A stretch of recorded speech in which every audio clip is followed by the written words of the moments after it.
ஏன்னா விளையாட்டு காரியம் நினச்சிட்டு இருக்கீங்களா? எப்படியாவது வாழ்ந்துட்டு எப்படியாவது இருந்துட்டு எப்படியாவது போயிடலாம்னு நினச்சிட்டிங்களா நீங்கள்? எப்படி வேணாலும் இருந்துட்டு எப்படி வேணாலும் போயிடலான்னு.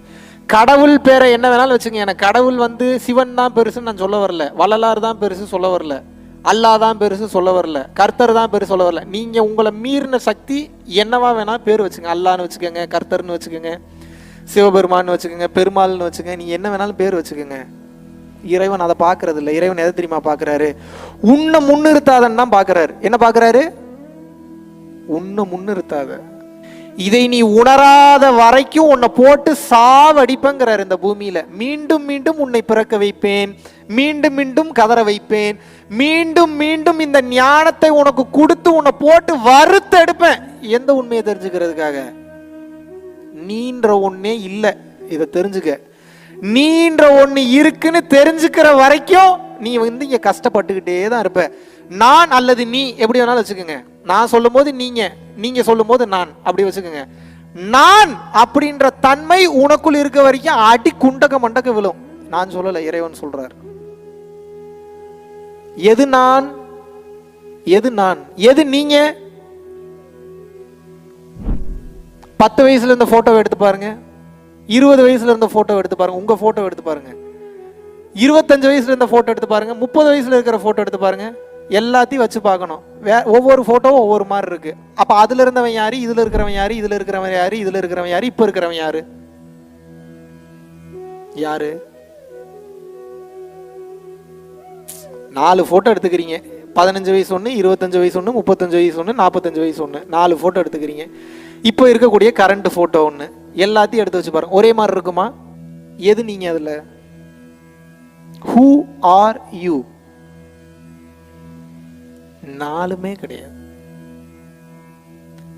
சரி, அடுத்த கேள்வி. அப்போ உடலை பொறுத்து பார்க்கும்போது உடல் நான் இல்லைன்றது தெரிஞ்சு போச்சு. ஆமாவா இல்லையா? ஆமாவா இல்லையாங்க? நீங்க பதில் சொல்ற வரைக்கும் போக மாட்டேன் நான். எனக்காக சொல்லாத, யோசிச்சு சொல்லுங்க. உடல் நீங்களா? அப்போ உடல் நீங்க இல்லைன்றது கன்ஃபார்ம் தெரிஞ்சு போச்சு. Yes or no? சரி, இப்போ நீங்க என்ன பண்றீங்க அப்படின்னா, உங்க வீட்டுக்கு என்னை கூப்பிடுறீங்க. நான் உங்க வீட்டுக்கு வரேன். நீங்க டீ போடுற நேரம் பார்த்து நான் என்ன பண்றேன், உங்க பீரோல இருந்து ஒரு 1 லட்சம் திராம் எடுத்துட்டேன். நான் உங்களுக்கே தெரியாம எடுத்துட்டேன்.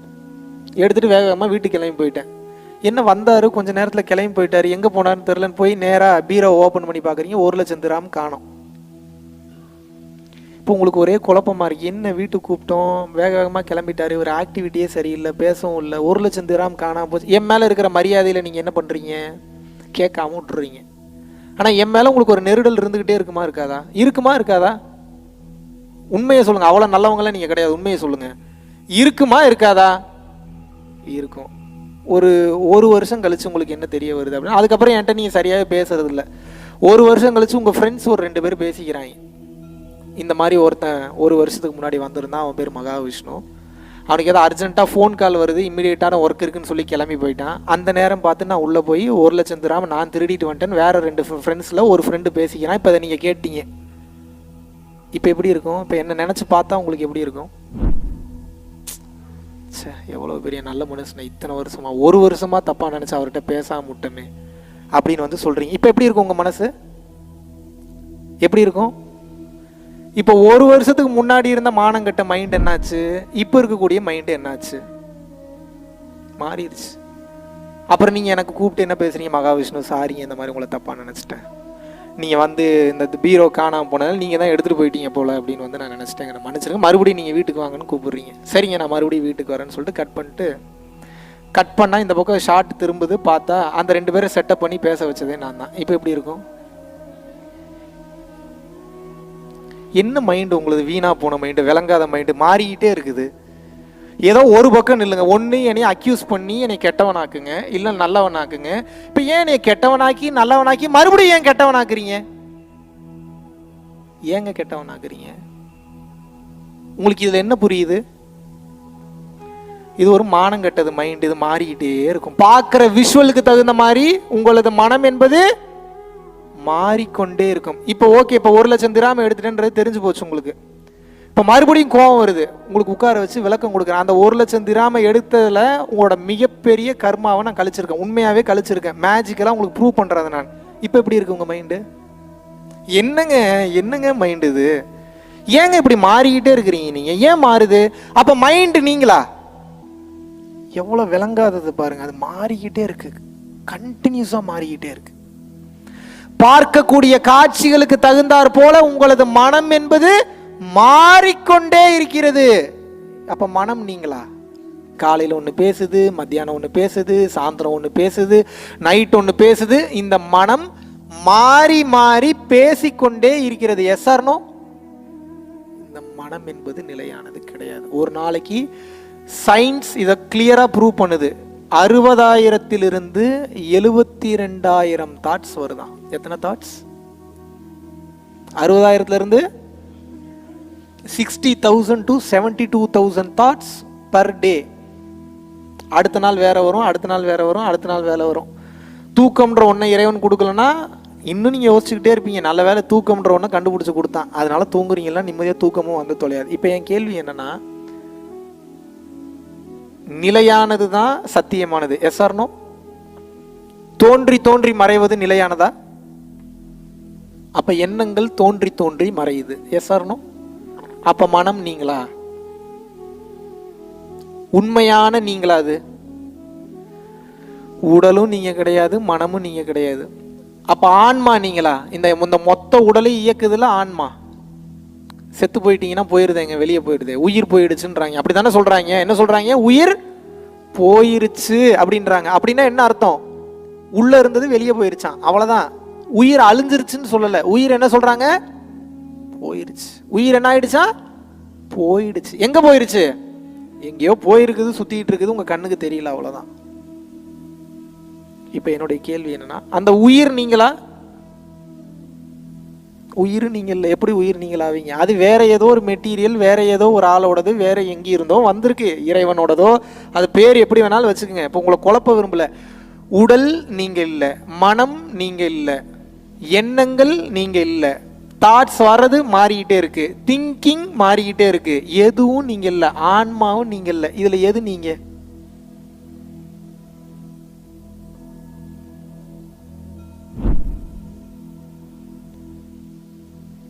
இப்ப நீங்கன்றது இப்ப ஏதாவது தெரியுதா? இதுல எது நீங்க? இப்ப எது இப்ப இங்க வந்து உட்கார்ந்துட்டு இருக்கு, எது பார்த்துட்டு இருக்கு, எது பேசிக்கிட்டு இருக்கு? இப்ப ஏதோ ஓடிக்கிட்டு இருக்கு. எதுக்கு ஓடிக்கிட்டு இருக்கு? ஏதோ ஒன்று ஓடிக்கிட்டு இருக்கு. உங்க பாடியை வந்து எனர்ஜியை லாஸ் பண்ணுது. இங்க போ இதை பண்ணுது, அங்க போ அதை பண்ணுது, இங்க ஊர் சுத்துன்னு சொல்லுது, எல்லாம் சொல்லுதுல. எது சொல்லிக்கிட்டு இருக்கு அப்போ?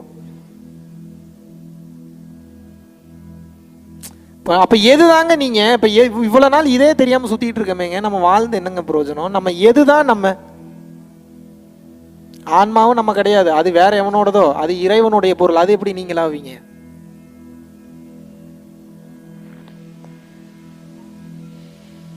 இப்ப எது தெரியுமா நீங்க நினைச்சு வாழ்ந்துட்டு இருக்கீங்க? சின்ன வயசுல இருந்து, பிறந்ததுல இருந்து இப்ப வரைக்கும் வெளி உலகத்தை பார்த்து பார்த்து நிறைய டேட்டாவை கலெக்ட் பண்ணி பிரெயின் நியூரான்ஸ்ல போய் ஸ்டோர் ஆயிருக்கு. டம்ளர் இப்படி இருக்கும், கை இப்படி இருக்கும், கால் இப்படி இருக்கு, இப்படி இப்படி மூக்கு இப்படி இருந்தா இவருக்கு பேர் இது, இப்படி இருந்தா இவங்களுக்கு பேர் இது. இந்த மாதிரி ஐம்புலன்கள் வழியாக மெய், உடல், வாய், டேஸ்ட், கண், பார்வை, மூக்கு, ஸ்மெல், செவி, சவுண்டு, இந்த 5 சென்சஸ் மூலியமா பிறந்ததுல இருந்து இப்ப வரைக்கும் நிறைய டேட்டா கலெக்ட் பண்ணி வச்சிருக்கீங்கல்ல. அவங்க ஏரியால அவங்க சத்துக்கு அவங்களுக்கு இருக்கக்கூடிய அறிவு, நாலேஜ் கலெக்ட் பண்ணி வச்சிருக்கீங்கல்ல. அந்த மொத்த டேட்டா ஒரு அலைன்மெண்ட் அதுவே கிரியேட் பண்ணி, அதுவே அதுக்கு பேர் ஒரு கேரக்டர் வச்சுட்டு நான் தான் இதுன்னு சொல்லி ஏமாத்திட்டு வாழ்ந்துட்டு இருக்கு. புரியுதா நான் சொன்னது? ஐம்புலன்கள் வழியாக ரிசீவ் பண்ண மொத்த டேட்டாவும் என்ன பண்ணிட்டு இருக்கு இப்ப அப்படின்னா, இந்த மொத்த நியூரான்ஸ் இருக்கக்கூடிய பதிவுகளுக்கு ஒரு பேர் வச்சு, கண்ணாடியில பார்க்கக்கூடிய உங்க உருவத்துக்கு ஒரு உருவத்தை வச்சு, இதுதான் நான் உங்களை ஏமாத்திட்டு இருக்க. அது நீங்க இல்ல, அது அழிஞ்சிரும் ஒரு கட்டத்துக்கு மேல.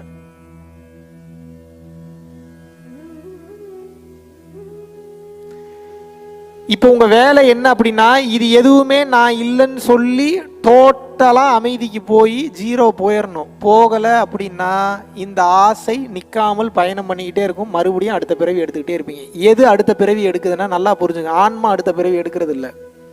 ஆன்மா is a fuel, power source.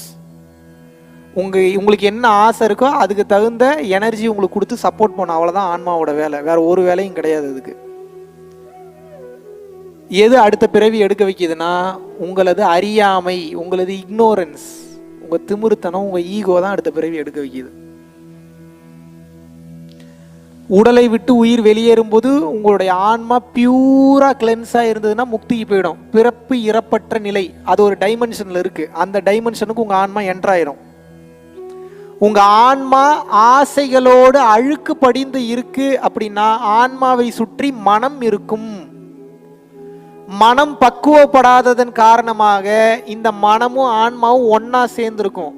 மனமும் ஆன்மாவும் ஒன்னா சேர்ந்துருக்கிறதுனால அந்த மனதின் ஆசைக்காக அந்த ஆன்மா எக்ஸிட் ஆக முடியாது இங்கிருந்து. ஏன்னா இந்த மனசை விட்டு தொலையாது, இறுக்கமா பிடிச்சி வச்சிருக்கும்.